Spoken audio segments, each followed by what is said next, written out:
Good evening. Good evening. I'm Jim Valentini. I'm the Dean of Columbia College, and I welcome you all here tonight on one of the happiest nights of the year to see all of you together. Today I was reading an important document. It says, the trustees of Columbia University and the City of New York consolidated financial statements, June 30, 2012. This document says that our total assets are $13,726,891,000. Yeah. And our liabilities are $3,074,840,000, which gives us net assets of $10,652,051,000. And that's all elaborated in great detail in this document of 39 pages. And this has been certified by PwC, formerly known as PricewaterhouseCoopers, I think, but it's completely wrong. I don't know what PwC did wrong, but it's completely wrong because it doesn't list our actual assets. Our actual assets are in this room. Right? I know what our assets are. Yes, indeed. You are our assets.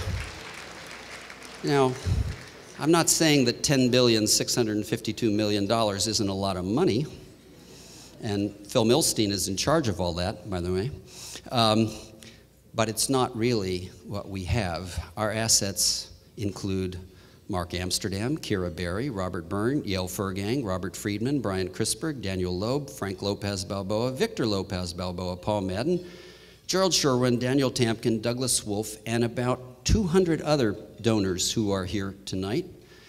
If I named you, it isn't for any other reason than I did not ask permission to use anyone's name, and so I chose the names of people who I knew would not sue me over invasion of privacy. But you are not the only assets.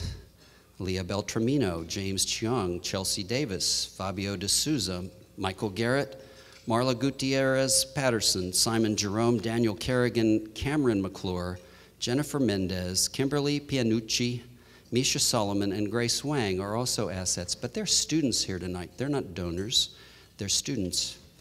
We have, as our real assets, only two groups of people, faculty and students. Students can be former students or they can be current students. We also have as assets friends of faculty and current students who support us.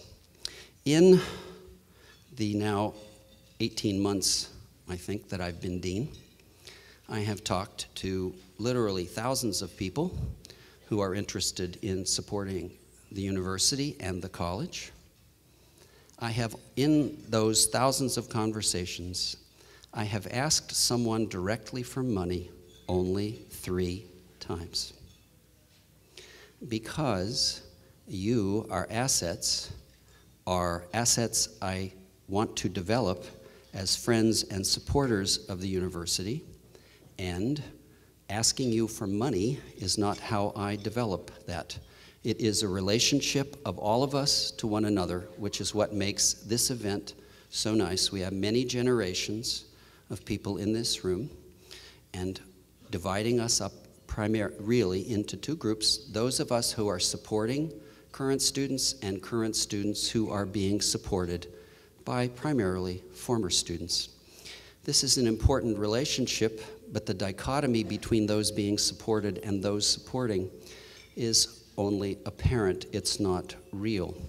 All of you who are current recipients of scholarships will someday yourselves be former students. For those of you who are seniors, that status as former student is only a few weeks away. When you become former students, and I hope many of you will reap the rewards, personal, professional, and financial, of having been Columbia students, I hope you will remember this event and take your place as donors for future generations of students who will be attending the college. Financial aid which we're celebrating tonight in the form of named scholarships, is one of the most important activities, tools that the college has.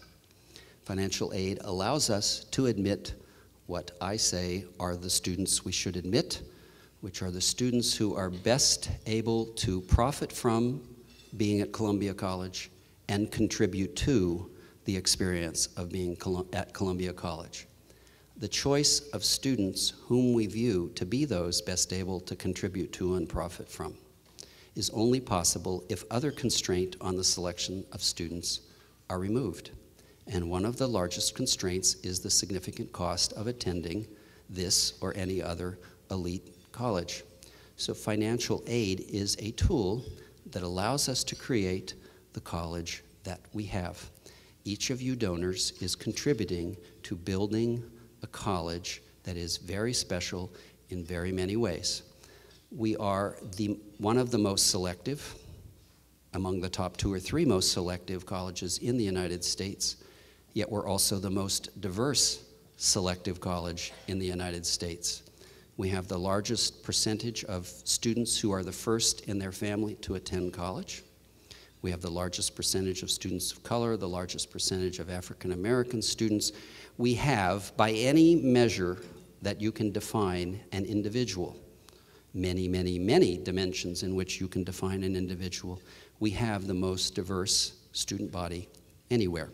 This is something I am very, very proud of, but cannot alone take credit for. But the people in this room who are donors to scholarships are the people who make it possible for this outcome to be achieved.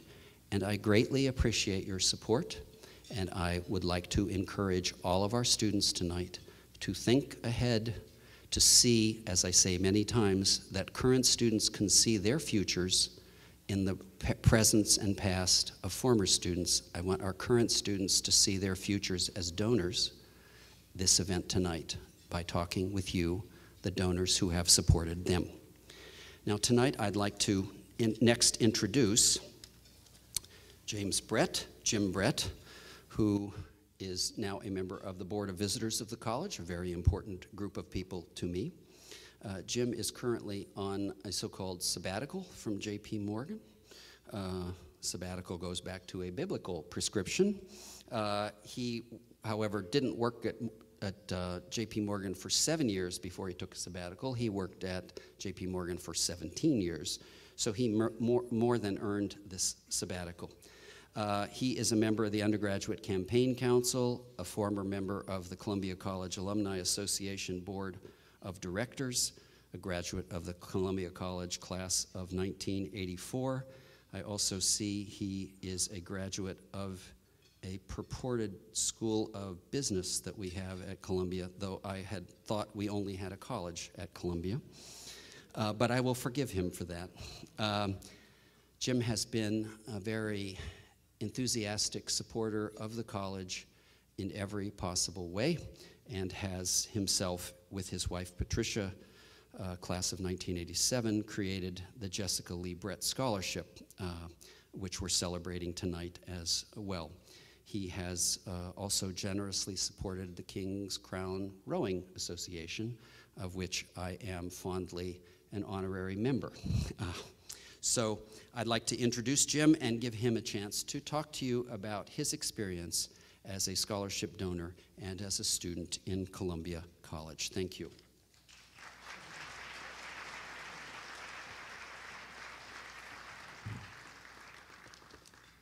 Thank you, Dean. A lot of the themes that I heard Dean speak about, I'm actually going to touch on them as well, and we didn't compare notes. Firstly, a word about the Dean himself.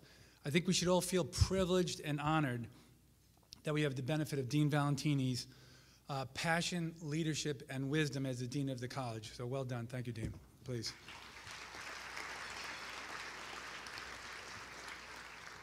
I, too, would like to welcome everyone here this evening.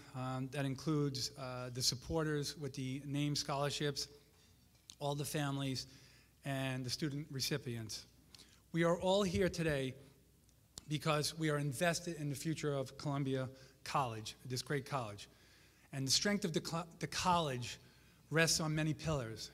And amongst the most important of these are need-blind policy, strong commitment to financial aid, and these scholarships such as those named here, which support the next generation of qualified students. Our goal, our desire, is to create an equal playing field where we can. And I think what we see is the cost of a private college education at these best universities can be quite prohibitive. So these scholarships referred here allow us to have the ability to attract and retain some of our best students. The academic field, you know, the war for talent and the war for genius is amongst the most competitive out there. And we don't want to lose any students, especially students that want to be here, deserve to be here, you know, just because the financial math didn't work. We want to have qualified students, and we don't want to lose in the competition, whether it's like the other top schools in the country, whether it's Harvard or Yale or Princeton or any of these other schools. We want to remain competitive. And these named scholarships are an important part of that mission.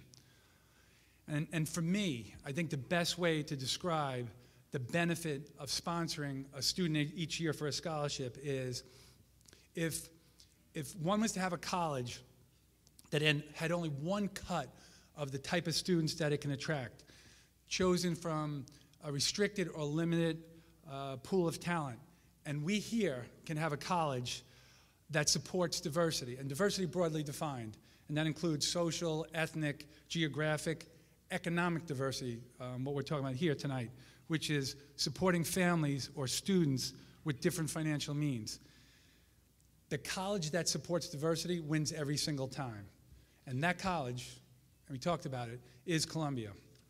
And what we see in this diversity I'm talking about, it creates a richer academic and social experience for the whole student body. Everyone benefits, everyone wins. The dean talked a little bit about my road to Columbia, my story. And like he said, Columbia College 84, business school, Columbia Business School 90. My wife was the first co-ed class, my wife Patricia, which was 87. I've tried to be actively involved where I could, undergraduate campaign council. And like you said, I'm currently on the Board of Visitors, which is the advisory board for Dean Valentini, and hopefully it's an important resource for decision making. I have 3 children, James, Alex, and Isabel, 3 beautiful children. I live in Greenwich, Connecticut today. Again, my road to Columbia is, I actually grew up in New York City, and when I was deciding on applying to a college, Columbia was my #1 choice. And it was kind of easy for me. I viewed it simply as, hey, if I go to Columbia, you get a great education, you have New York City as your playground, you know, sign me up. But for me to come to Columbia, it required a lot of juggling. I had loans, I had grants, I had financial aid. I actually worked my 4 years through college. And like so many here, you know, I directly felt the importance of these types of commitments that have been made here tonight. Columbia has given me so much. I think it's given us all so much. You know, it helped shape my values, my goals, my ethics, my ambitions. It helped prepare me for a career on Wall Street, you know, 28 years working on Wall Street and 17 years at JP Morgan. While at Columbia, and I'm also still a member of King's Crown Rowing Association, although I haven't done it in quite a while. I rowed crew for my 4 years at Columbia. I was co-captain of the heavyweight crew team my senior year. And crew also taught me many lessons, which was another takeaway from Columbia. And what I learned is boats don't go fast unless people work together. So I learned the value of teamwork, hard work, healthy competition, and all that helped me, you know, guide me in my life and in my professional career. 5 years ago, my wife Patricia and I made the decision to endow the Jessica Lee Brett Scholarship Fund. It's named in memory of my daughter Jessica, who passed away in 2001. We wanted to support something we both highly valued, which is a scholarship for a student at Columbia. You know, felt it was important. It was our way of giving back. You know, my last thought, my last comment before I introduce our student speaker is, I remember my freshman year at Columbia, which was 1980, and it was probably in the first couple of months of school, and I was walking on College Walk just looking around, and something very, very important hit me. And what I realized is, no matter what happens to me the rest of my life, good or bad, they can never take this away from me, and is that I was at Columbia. So, I want my sponsored student scholarship each year to give another student, that feeling, that opportunity. And I wanted to help us remain and help Columbia remain what Dean Valentini says is the greatest college in the greatest university in the greatest city in the world. And I think that's very appropriate. So thank you.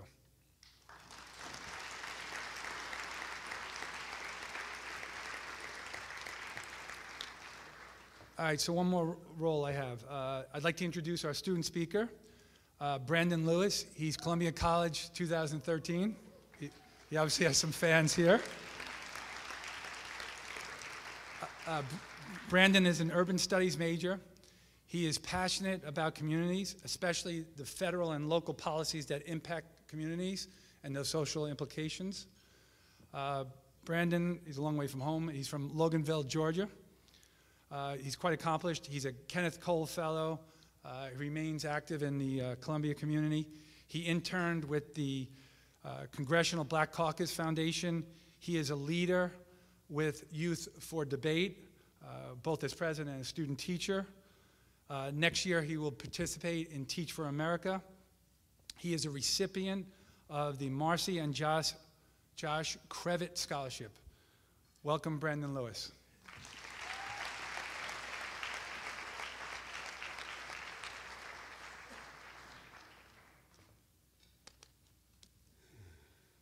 Good evening. Thank you, Mr. Brett, for your introduction, for your leadership, and for your dedication to financial aid here at Columbia. There are moments in all of our lives that inspire us, moments that affirm us, moments that change us, and moments that strengthen us. For me, this is one of those moments. I've often thought about finding a way to express my gratitude to those who've made this education and this experience possible for me. And I asked myself what I could do or what I could say to properly thank you for changing my life. And now I've been given that opportunity, so let me try. Like many of the students in this room, I come from seriously humble beginnings. I was born to a single mother in Birmingham, Alabama in the early 1990s. My mother did not finish college, and I never had the opportunity to meet my father. And just as it is today, the prospects for people who looked like me, with backgrounds like mine, were not the best. A story my mother tells me reminds me of this fact. And it's a story that to this day she can't tell without crying. When I was really young, I was no older than 4 years old, my mother and I were in the grocery store, and a white female teacher approached us. And what she said, the words that she said, are words that really changed our lives. And she said that she looked forward to having me in her remedial math class in the future. Now that teacher, whatever her intentions were, jumped to the conclusion that I would need remedial math based solely on the color of my skin. Painful as it was a defining moment for my mother and I. And that hurtful comment inspired us to defy the odds and statistics and work hard to achieve what many believe to be impossible. I did work hard. And you all can believe that my mother prayed harder. And even as I began to excel in my classes, defying the odds and challenging stereotypes, there was always a greater, more painful truth. And that truth inspired what we like to call in the South a come to Jesus moment. And that truth was that my family could not afford to send me to college. It was a financial impossibility. I knew I wanted to attend Columbia. It was my first choice, and truthfully, it was the only place that I wanted to be. I was elated when I received my letter of acceptance, but it wasn't until I received my financial aid award that I knew that my dream would come true. The day that I read that award letter inspired feelings of gratitude, feelings of relief, and of liberation. I knew that I could matriculate at my dream school and get a world-class education. And I also knew that I would no longer have to worry about crushing piles of debt or how I would afford my next meal. In my 4 years at Columbia College, I've had some life-changing opportunities. In the summer of 2011, I, along with 13 other students, joined with the Kenneth Community Engagement Program, where I spent my time working with low-income New York City residents to navigate the treacherous terrain that is the New York City family court system. Here on campus, I lead one of the university's largest service organizations, Youth for Debate. And our mission is to empower the youth of New York City by teaching them the art of public speaking and debate. To date, we've taught over 1,000 students in New York City and are impacting more and more lives every day. And to those of you that are WKCR listeners, you might know me from my work there at the radio station, where each week I bring the smooth sounds of funk, soul, and R&B to the listeners of New York City.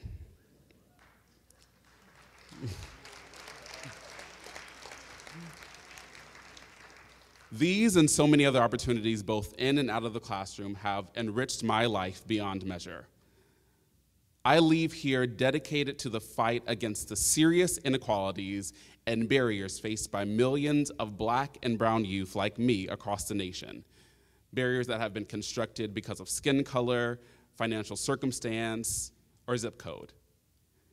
I'll begin that journey this fall in Houston, Texas, as a core member with Teach for America. So to the donors here tonight, please accept my earnest thank you. Thank you for believing that my success should not be determined by the labels attached to me. I believe I can say for all of the students in the room who have benefited from your generosity that the impact of your gift will be felt far beyond the corners of this room. You've opened a door for each of us to experience the world in a way we never dreamed possible. And to the students in the room, like me, still struggling to figure out how best to say thank you, I say this: live, love, and give.